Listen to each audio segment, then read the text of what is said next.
న్యూఢిల్లీలో పాకిస్తాన్ హైకమిషన్ వద్ద ఉద్రిక్తతకు దారితీసే పరిణామం చోటు చేసుకుంది. పాకిస్తాన్ హైకమిషన్ వెలుపల ఉన్న ట్రాఫిక్ బొలార్డులు, బారికేడ్లు, క్యూలైనర్లను అధికారులు తొలగించారు.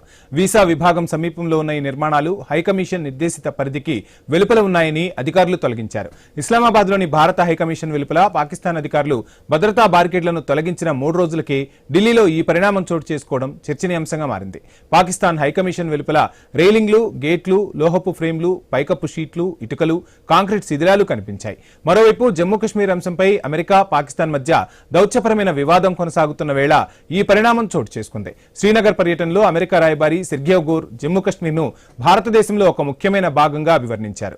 సీఎం ఒమర్ అబ్దుల్లాతో భేటీ అనంతరం ఆయన ఈ కీలక వ్యాఖ్యలు చేశారు. అయితే ఢిల్లీలో పాకిస్తాన్ హైకమిషన్ వెలుపల నిర్మాణాలను తొలగించడానికి అమెరికా రాయబారి కశ్మీర్ వ్యాఖ్యలే కారణమని అధికారికంగా ఎలాంటి నిర్ధారణ లేదు.